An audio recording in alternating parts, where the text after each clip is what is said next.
الحمد لله وكفى وسلام على عباده الذين اصطفى أما بعد فأعوذ بالله من الشيطان الرجيم بسم الله الرحمن الرحيم يا أيها الناس أنتم الفقراء إلى الله والله هو الغني الحميد صدق الله العظيم وقال رسول الله صلى الله عليه وسلم في المعتكف هو يعكف الذنوب ويجرى له من الحسنات كعامل الحسنات كلها رواه ابن ماجه في سنن وقال النبي صلى الله عليه وسلم تحروا ليلة القدر في الوتر في العشر الأواخر من رمضان أو كما قال النبي صلى الله تبارك وتعالى عليه وسلم۔ میرے محترم بھائیوں اور دوستوں اور بزرگوں، آج رمضان کا 20واں روزہ ہے اور اعتکاف شروع ہونے والا ہے۔ اعتکاف شروع ہوگا آج مغرب کے بعد سے، یعنی مغرب کی نماز مسجد میں پڑھنی ہے اس آدمی نے جس آدمی نے اعتکاف بیٹھنا ہے، اور اس عورت نے اسی کمرے میں نماز پڑھنی ہے مغرب کی جس کمرے میں اس نے اعتکاف بیٹھنا ہے۔ تو اعتکاف کا عشرہ شروع ہو رہا ہے، بہت بابرکت عشرہ ہے۔ یہی عشرہ اعتکاف بھی ہے اور یہی عشرہ لیلۃ القدر بھی ہے، دونوں چیزیں اسی ایک میں جمع ہیں۔ خوش قسمت ہے وہ آدمی جس کو یہ دولت نصیب ہو جائے کہ وہ اعتکاف میں بھی بیٹھے اور لیلۃ القدر کی تلاش میں راتوں کو جاگے بھی صحیح اور اسے لیلۃ القدر نصیب بھی ہو جائے۔ ہمارے ہاں یہ سمجھا جاتا ہے کہ لیلۃ القدر تو کوئی نیکوں کو، بزرگوں کو، اللہ والوں کو ملتی ہے۔ ایسا نہیں ہے، میرا رب ہم جیسے گناہگاروں کا بھی رب ہے، جہاں نیکوں کا رب ہے۔ اس نے نظام بڑا آسان کیا ہے، گناہگار بھی اس کے ہاں سے پاتے ہیں، مجرم بھی اسی کے ہاں سے پاتے ہیں، جہاں نیک پاتے ہیں، صلحاء پاتے ہیں، عشاق، عباد، زہاد اللہ کی بارگاہ میں رنگے جاتے ہیں، وہاں اللہ گناہگاروں کو بھی رنگ دیتا ہے۔ میرا رب بڑا رحیم ہے، بڑا کریم ہے، بہت عطا کرنے والا ہے، ماؤں سے زیادہ محبت کرتا ہے، اپنے گناہگار بندے کی توبہ کا منتظر رہتا ہے۔ حدیث میں آتا ہے کہ جب رات ہوتی ہے ان اللہ تعالی یبسط یدہ باللیل، اللہ رات کو اپنی رحمت کے بازو پھیلا دیتا ہے، لیتوب مسیء النہار، تاکہ دن کا گناہگار، دن کا مجرم، دن کا پاپی وہ رات کو آئے اور اللہ کے آگے سر جھکائے، معافی مانگے اور اللہ اس کو معاف کر دے۔ کیا رب ہے! ساری رات میرا رب انتظار کرتا ہے، ہم جیسا مجرم نہیں پہنچا، واہ رب قربان جو تیرے اوپر۔ جب صبح ہوتی ہے یبسط یدہ بالنہار، پھر دن ہوتا ہے تو پھر اپنی رحمت کے بازو پھیلا دیتا ہے، لیتوب مسیء اللیل، تاکہ رات کا گناہگار مجرم اب آ جائے معافی مانگنے۔ اور وہ ایسے کرتا رہتا ہے حتیٰ، یا اللہ تعالیٰ کرتا رہتا ہے حتیٰ تطلع الشمس من المغرب، قیامت والی صبح تک میرا رب ایسے ہی کرتا رہتا ہے تاکہ کوئی تو کبھی آ جائے۔ تو وہ رب بڑا رحیم ہے، بڑا کریم ہے، بڑا حنان ہے، بڑا منان ہے، وہ نوازنے کے لیے ہمیں عشرہ اعتکاف دے رہا ہے کہ اعتکاف میں آ جاؤ اور مجھ سے رنگے جاؤ، اور وہ کچھ لے جاؤ جو تمہاری سوچوں میں بھی نہیں ہوگا، اور تمہیں وہ کچھ عطا کر دوں کہ جس کو تم گن بھی نہ پاؤ گے۔ آ جاؤ مجرم، آ جاؤ نیکو، آ جاؤ گناہگارو، فرما بردارو، سارے آ جاؤ، یہ میں نے رمضان کا آخری عشرہ تمہارے نام کیا ہے۔ اس لیے حدیث میں آتا ہے وآخرہ عتق من النار، رمضان کا آخری عشرہ جہنم سے آزادی کا عشرہ ہے۔ جب یہ شروع ہوتا ہے تو میری رب کی رحمت کے دروازے کھل جاتے ہیں، اب جہنم سے دھڑا دھڑ آزادیاں ہو رہی ہوتی ہیں۔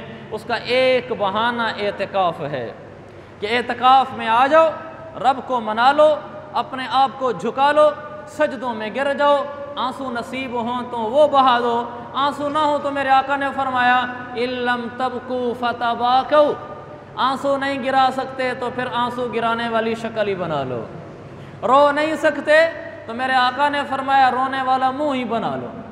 میرے رب کو رونے والا منہ بھی پسند ہے، جو اللہ رونے پر عطا فرماتا ہے وہی اللہ رونا نہ آنے کی شکل میں رونے والا منہ بنانے پر عطا فرماتا ہے۔ کیا دین ہے، کیا رب ہے کہ بعض دفعہ رونا نہیں آتا، رونے والا منہ تو آدمی بنا سکتا ہے، ٹیڑھا میڑھا منہ تو کر سکتا ہے اللہ کے آگے کہ اللہ مجرم ہوں، گناہگار ہوں، نیک آ کے آنسو بہاتے ہوں گے، میرے پاس آنسو بہانے والا دل بھی نہیں ہے، یا اللہ سخت دل لے کر آیا ہوں، مجرم اپنے جرم کا اعتراف کرنے آیا ہوں، پھر میرے رب کی رحمت کے دروازے کھل جاتے ہیں، پھر اللہ اپنی رحمتیں برسا دیتا ہے، بڑے سے بڑے مجرم کو معاف کر دیتا ہے کہ جا تیری بخشش ہو گئی۔ تو میرے عزیز بھائیو، یہ اعتکاف اسی لیے ہے، یہ اعتکاف اسی لیے ہے، اور میرا رب کی رحمت جوش پر حدیث میں آتا ہے معتکف کے بارے میں، من اعتکف عشرا فی رمضان، رمضان اے آخری عشرہ ہو، کوئی مومن بندہ مومن بندی 10 دن اعتکاف میں بیٹھ جائے، اللہ کیا دیتا ہے کہ کان کحجتین وعمرتین، رواہ ابن ماجہ، کان کحجتین وعمرتین، رواہ البیہقی فی شعب الایمان، کان کحجتین وعمرتین۔ جو آدمی 10 دن کا اعتکاف بیٹھ جاتا ہے، میرا رب فرشتوں کو کہتا ہے لکھو اس کے نام اعمال میں، کیا یہ گیا بیت اللہ حج کیا، پھر آیا پھر گیا حج کیا، گیا عمرہ کیا، پھر آیا پھر گیا عمرہ کیا، 2 حج 2 عمرے اس کے نام اعمال میں لکھ کر اس کو گھر روانہ کرو آخری روزے کو جب جائے گا گھر میں۔ اعتکاف والا جب اعتکاف سے اٹھتا ہے، نام اعمال میں 2 حج 2 عمرے لکھے جا چکے، میرے آقا کا فرمان ہے۔ لوگ یہاں پھول پہناتے ہیں، یہ ہماری ریت ہے، نہ سنت ہے نہ شریعت ہے، یہ یہاں کی ریت ہے۔ پھول کیا پہنانے ہیں لوگوں نے؟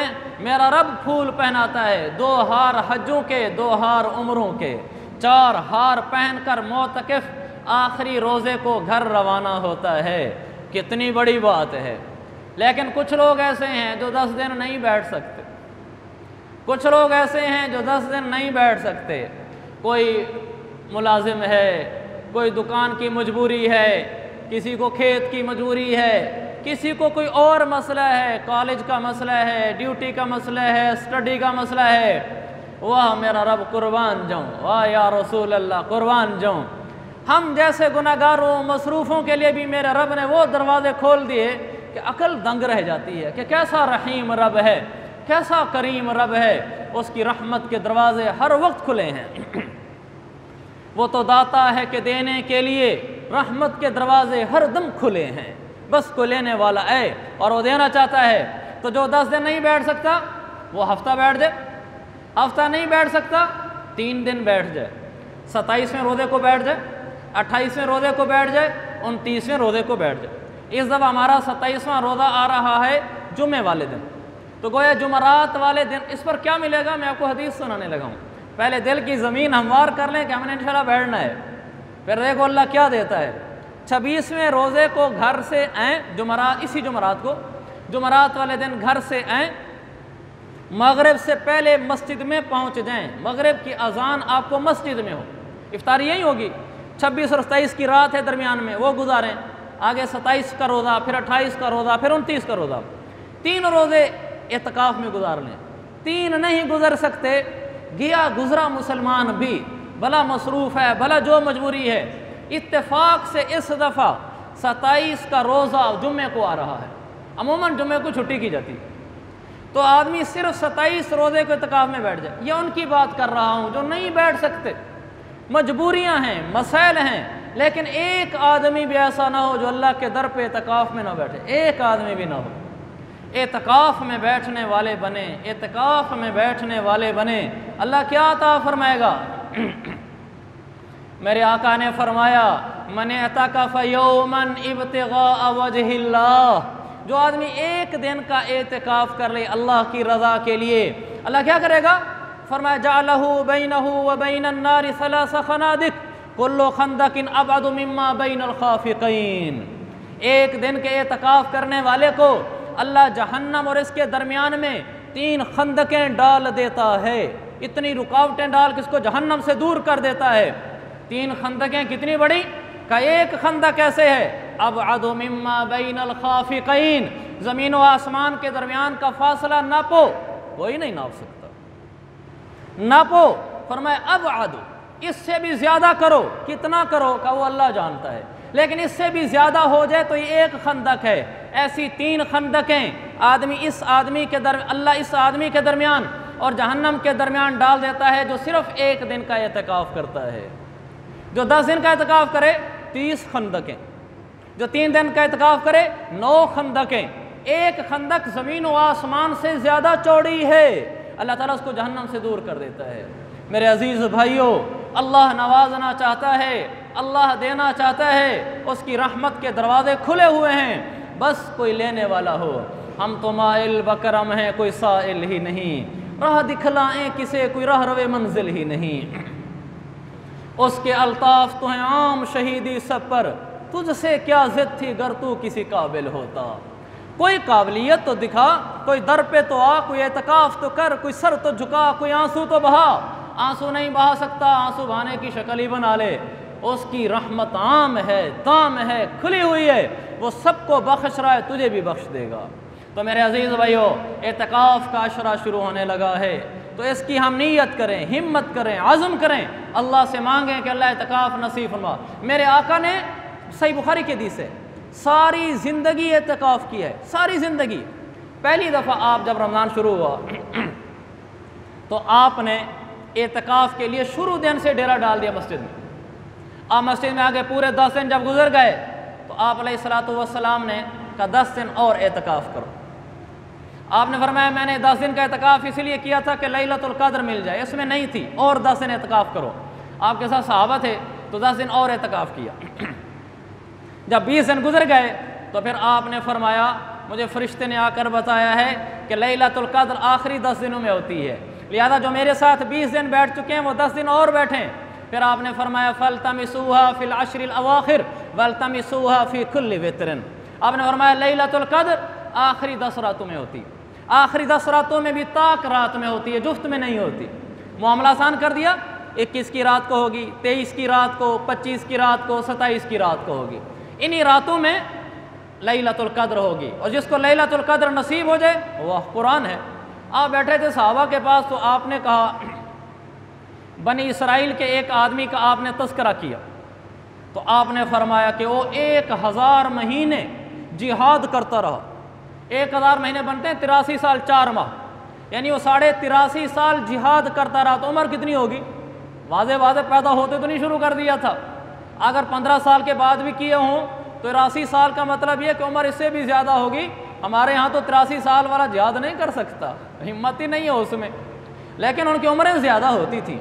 تو صحابہ تو پھر عمل کے دیوانے تھے، کانوا مجانین الآخرہ ونحن مجانین الدنیا۔ صحابہ آخرت کے دیوانے تھے اور ہم دنیا کے دیوانے ہیں۔ فرق اتنا ہے صحابہ اور ہمارے اندر، بس وہ آخرت کے دیوانے تھے، ہم دنیا کے دیوانے ہیں۔ جب اللہ کے نبی نے فرمایا 1000 مہینے جہاد کرتا رہا، صحابہ کی آنکھیں اللہ کے نبی پہ لگ گئیں رشک سے، حسرت سے کہ ہے اتنی بڑی عبادت کر گیا، ہم تو نہیں کر سکتے، ہم بھی ایسی آخرت بنا جاتے۔ جبریل آ گیا، جبریل کہ اللہ کہہ رہا انا انزلناہ فی لیلۃ القدر وما ادراک ما لیلۃ القدر لیلۃ القدر خیر من 1000 شہر۔ کہ میرا حبیب ان کو بتا دے کہ جو آدمی بھی لیلۃ القدر میں جاگ کر 1 رات بھی عبادت کر لے، میں اس کے نامہ اعمال میں 83 سال 4 ماہ سے زیادہ کی عبادت لکھ دوں گا۔ قرآن ہے، قرآن ہے، قرآن ہے، اس سے بڑا کیا ہمارے لیے پکا ٹھکا پیغام ہے کہ قرآن بولتا ہے 1 رات کی عبادت 83.5 سال کی عبادت سے زیادہ ہے۔ تو میرے عزیز بھائیوں، یہ آنے لگا ہے آخری عشرہ، اس کی طاق راتوں میں اٹھ جایا کریں۔ پچھلی دفعہ تقریباً ہمارے یہاں ماحول رہا طاق راتوں کو کچھ نہ کچھ جاگنے کا۔ آپ ہمت کر لیں، آج کل راتیں چھوٹی ہیں، 10 بجے کے قریب تو تراویح سے فارغ ہوتے ہیں، ہمارے یہاں تو یہ 10:15 بھی ہو جاتے ہیں درس سے فارغ ہوتے ہوتے۔ تو آدمی گھر جاتا ہے، کچھ کھاتا پیتا ہے اور پھر صبح سحری کے لیے 3 بجے اٹھ جاتا ہے، درمیان میں 3-4 گھنٹے بنتے ہیں، کیا حرج آدمی جاگ کے گزار لے۔ اگر ہمارا بزنس ہی رات کا ہو تو نہیں گزاریں گے، ہمارے مدرسے کی پڑھائی رات کو ہوتی ہے، ہم ساری رات جاگتے ہیں، پورا مدرسہ ہمارا ساری رات جاگتا ہے۔ عشاء کے بعد کلاسیں شروع ہوتی ہیں، 10:15 بجے پہلا پیریڈ ہوتا ہے اور سحری سے کوئی 1-1.5 گھنٹہ 2 گھنٹے پہلے جا کر کلاسیں ختم ہوتی ہیں۔ تو ساری رات جاگتے ہیں، روٹین بن گئی ہے۔ جب شروع میں طے ہوا تمہاری طبیعت پر بوجھ ہوا کہ راتوں کو کیسے جاگیں گے، ساری رات پڑھانا، لیکن پھر کہتے ہیں نا گو تھرو ہو جانا، 2-4 راتیں ایسے گزری پھر روٹین بن گئی، اب وہ ساری رات جاگتے ہیں۔ اب میں کہہ رہا تھا کہ اللہ کرے ہر سال ہی ایسے ہوتا رہے، روٹین بن گئی ہے، اب وہ مشکل نہیں رہا۔ تو میرے عزیز بھائیو، شروع میں مشکل ہوگا، ہمت کر لیں کہ راتوں کو جاگنا بالکل آسان ہے۔ آپ نہیں دیکھتے کلی ساری رات جاگتے ہیں، چوکیدار ساری رات جاگتے ہیں، جن لوگوں کے بزنس ہی رات کے، ہم کراچی پڑھتے تھے، مغرب کے ٹائم یہ کھلتے تھے کھانے پینے کے پوائنٹ ان کے، اور رات کو 2-3 بجے تک کھلے رہتے تھے، وہ فجر سے کہ 2 گھنٹہ پہلے جا کر دکانیں بند کرتے تھے۔ بس روٹین بن جائے تو کوئی ایشو نہیں ہے، ہمت کر لیں، جو طاق راتیں ہیں ضرور جاگیں۔ کیا ہوگا؟ ایک تو یہ ہو گیا 83 سال کی عبادت، حدیث سنو بخاری کی، آپ نے فرمایا من قام لیلۃ القدر ایمانا واحتسابا غفر له ما تقدم من ذنبہ۔ جو آدمی لیلۃ القدر کی رات عبادت کے لیے جاگ لے، فرمایا جب صبح ہوگی میرا رب اس کے نام اعمال کے سب گناہوں پہ پانی پھیر چکا ہوگا۔ جب صبح ہوگی میرا رب اس کے نام اعمال میں سب گناہوں پہ پانی پھیر چکا ہوگا۔ یہ ایک رات کی عبادت کا اس سخی رب کی طرف سے انعام ہے، وہ دینے والا ہے، بس ہمیں اس کی محبت کا چسکا نصیب ہو جائے، اس کی محبت میں ہمیں جاگنا نصیب ہو جائے۔ ہمیں رب سے محبت نہیں ہوئی، اگر اسے محبت ہو جائے پھر تو میرے عزیز بھائیو ایک رات کیا کئی راتیں جگوا لو۔ یا لوگ غلط محبت میں راتیں گزار جاتے ہیں، تو سچی محبت میں نہیں گزر سکتی، بس اس کی محبت نصیب ہو کہ اللہ تیرے لیے۔ حضرت شعبانہ عشاء ہوتی تھی، اپنے کپڑے باندھ لیتی کس کر جیسے عبادت کے لیے ہوتی ہیں، زیب و زینت کرتی پہلے، پھر شوہر کے پاس آتی، پوچھتی میری ضرورت ہے، اگر وہ کہتے نہ تو چھت پہ چلی جاتی، مصلی ڈال دیتی، ساری رات عبادت کرتی، اور جب فجر کی اذانیں ہوتی تو کہتی تھی اے اللہ تیری رات بھی کتنی چھوٹی ہے کہ شعبانہ جی بھر کے رو بھی نہ سکی۔ کیا ہوا؟ اس کو رات کی لذت نصیب ہو گئی تھی، اللہ کے عاشقوں میں جینا مرنا اس کو نصیب ہو گیا تھا۔ میری زندگی کا حاصل، میری زیست کا سہارا، تیرے عاشقوں میں جینا، تیرے عاشقوں میں مرنا۔ یہی عاشقوں کا شیوا، یہی عاشقوں کی عادت، کبھی گریہ او بکا ہے، کبھی آہیں سرد بھرنا۔ یہی عشق کی علامت، یہی عشق کی ضمانت، کبھی ذکر زبان سے، کبھی دل سے شکر کرنا۔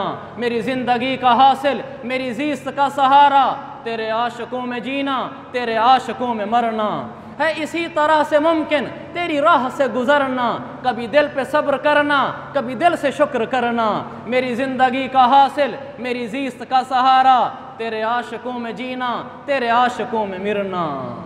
میرے عزیز بھائیو، وہ محبت اس کی نصیب ہو گئی نا، پھر راتوں کو جاگنا کوئی مسئلہ نہیں ہے، پھر انسان کا ہر قدم اللہ کے لیے ہو جاتا ہے۔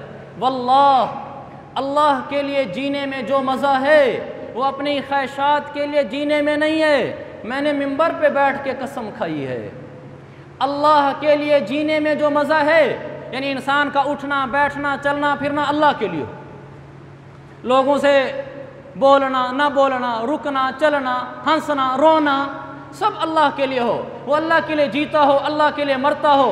جو لطف اس زندگی میں ہے وہ لطف دل کی خواہشات پوری کرنے کی زندگی میں نہیں ہے، بالکل نہیں ہے۔ اس کے لیے جینا تو زندگی ہے، سب کچھ اسی کی خاطر ہو جائے، یہی زندگی ہے، ساری زندگی اسی کی خاطر ہو۔ ہم 5 راتیں اس کی خاطر جاگ لیں، جب ساری زندگی اسی کی خاطر ہو جاتی ہے، راتوں کو اٹھ کر مانگتا ہے، روتا ہے، تڑپتا ہے، بلکتا ہے۔ میرے عزیز بھائیو، اللہ دنیا بھی بناتا ہے، آخرت بھی بناتا ہے۔ من کان للہ کان اللہ لہ، جو اللہ کا ہو جاتا ہے اللہ اس کا ہو جاتا ہے، جو اللہ کا ہو جاتا ہے وہ اللہ اس کا ہو جاتا ہے۔ ہر کام اللہ کے لیے ہو کر رہ جائے، یہی زندگی ہے۔ میرا جینا میرا مرنا الہی تیری خاطر ہو، میرا رکنا میرا چلنا الہی تیری خاطر ہو۔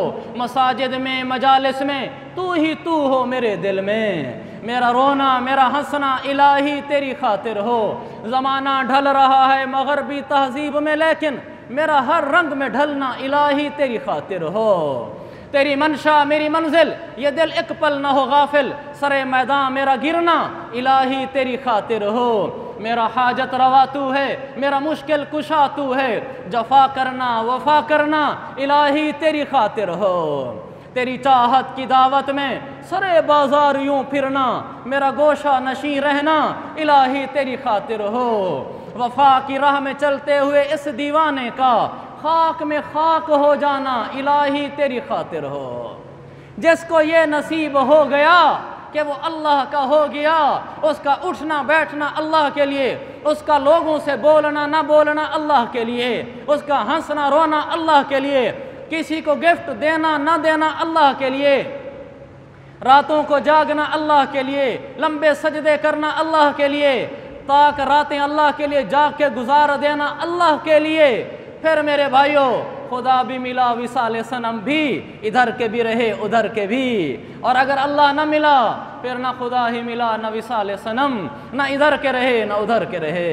اللہ کا مل جانا سب کچھ ہے، اللہ کا کھو جانا سب کچھ کھو جانا ہے، اور اللہ کو پانے کا ذریعہ ہے اعتکاف میں آ جاؤ، اعتکاف میں آ جاؤ، 10 دن کے لیے اللہ کے آکے گر جاؤ کہ اللہ میں نے بال بچوں کو چھوڑ دیا 10 دن کے لیے، کاروبار چھوڑ دیا، دکانیں چھوڑ دیں، کالج چھوڑ دیا، گھر چھوڑ دیا، کھیت چھوڑ دیے، بس اب تو ہے کہ میں ہوں۔ بس جب یہ آ جاتا ہے اللہ کے در پہ، پھر اللہ فرماتا ہے میرا مہمان آ گیا ہے، میرا مہمان آ گیا ہے، اب یہ آنسو بہے گا میں عطا کروں گا، اب یہ منہ ٹیڑھا کرے گا میں عطا کروں گا، میرا مہمان ہے، واپس جانے لگے گا، کانا کا حجتین و عمرتین، میں اس کو 4 ہار پہنا کر بھیجوں گا، میرا مہمان تھا، 2 ہار یہ 2 حجوں کا ثواب اس کے نامہ اعمال میں لکھوں گا، وہ عمرتین، اور 2 انعام یہ، 2 ہار یہ کہ 2 عمروں کا ثواب اس کے نامہ اعمال میں لکھوں گا، اس لیے کہ یہ میرا مہمان تھا۔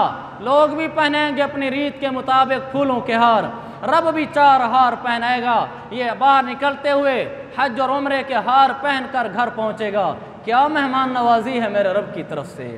تو میرے عزیز بھائیو، اعتکاف کی فضا ہو، 10 دن نہیں بیٹھ سکتے 3 دن بیٹھ جائیں، 3 دن نہیں بیٹھ سکتے 1 دن بیٹھ جائیں، لیکن بیٹھیں، گھر کی عورتوں کو بھی کہیں، اور لیلۃ القدر میں جاگیں، ابھی سے نیت کر لیں، ہم نے اللہ کے عاشقوں میں شامل ہونا ہے۔ لوگ اللہ کے عاشق جاگتے ہیں تو وہی پھر میری زندگی کا حاصل، میری زیست کا سہارا، تیرے عاشقوں میں جینا، تیرے عاشقوں میں مرنا۔ ہم اللہ کے عشاق ہیں، اللہ کے عشاق دنیا بھی پاتے ہیں، آخرت بھی پاتے ہیں۔ تو لیلۃ القدر کی 5 راتوں میں ہم جاگیں گے، نیت کرتے ہیں نا بھائی، 5 راتوں میں جاگیں گے، 5 راتوں میں جاگیں گے، نہیں سوئیں گے، پھر رب کیا دے گا؟ من قام لیلۃ القدر ایمانا واحتسابا غفر له ما تقدم من ذنبه، اللہ زندگی بھر کے سارے گناہ دھو دے گا، اللہ یہ انعام عطا فرما دے گا۔ تو اعتکاف کا اہتمام فرمائیں اور لیلۃ القدر کو ڈھونڈنے کا اہتمام فرمائیں۔ اگلا جمعہ شاید میں نہیں ہوگا تو صدقہ فطر کے بارے میں عرض کر دوں۔ صدقہ فطر ابھی دے دیں اچھا، تاکہ غریب ان پیسوں سے کچھ خرید سکے، عید سے پہلے دے دیں، ورنہ اگر عید تک نہیں دے سکے تو عید کے بعد دینا لازمی ہے، معاف نہیں ہوا، صدقہ فطر معاف نہیں ہوا۔ اور ہمارے یہ مشہور ہے کہ صدقہ فطر اس کی طرف سے ہوتا ہے جو عید والی رات ہمارے گھر میں ہو، اگر میری بیٹی بچوں سمیت آئی ہے تو ان کا فطرانہ بھی میرے ذمہ، یہ ہمارے یہاں مشہور ہے، کوئی مہمان آئے ہو تو اس کا فطرانہ بھی میرے ذمہ۔ ایسا نہیں ہے، میرا فطرانہ اور میرے نابالغ بچوں کا فطرانہ میرے ذمہ ہے بس، اور کسی کا ذمہ نہیں ہے۔ بیوی کا فطرانہ اور میری بالغ اولاد جو میرے پاس ابھی رہتی ہے، ان کا فطرانہ اگر میں دے دوں، جیسے ہمارا معاشرہ چل رہا ہے، ٹھیک ہے، ادا ہو جاتا ہے، لیکن میرے ذمہ صرف میرا اور میری نابالغ اولاد کا۔ عید کی رات جو بھی بھلا میرے گھر آ جائے، اس کا فطرانہ میرے ذمہ نہیں ہے، ہاں میں دے دوں تو اچھی بات ہے۔ فطرانہ بنتا کتنا اس سال؟ کشمش کے لحاظ سے دیں تو 1930 روپے، کھجور کے لحاظ سے 880 روپے، جو کے لحاظ سے 320 روپے، گندم کے لحاظ سے 110 روپے۔ 1930، 880، 320، 110، آپ کو ان میں سے جس میں سہولت ہو وہی رقم دے دیں، ایک آدمی کا فطرانہ، یعنی یوں سمجھ لیں کم سے کم فطرانہ اس دفعہ 110 روپے ہے، 110 روپے کم سے کم ایک آدمی کا فطرانہ ہے۔ تو جو بھی آپ دینا چاہیں، آسان، اگر آپ کو ہند سے بھول جائیں جو میں نے سنایا ہے تو یوں یاد رکھ لیں، 1930 کو 2000 کر لیں، 2000، 1000، 500 اور 110، اس طرح ذہن میں رکھ لیں تو کم سے کم 110 روپے ہے، فطرانہ دینے کا بھی اہتمام فرمائیں۔ اللہ تعالی ہمیں رمضان اور اعتکاف کی برکتیں عطا فرمائے۔ وآخر دعوانا ان الحمد للہ رب العالمین۔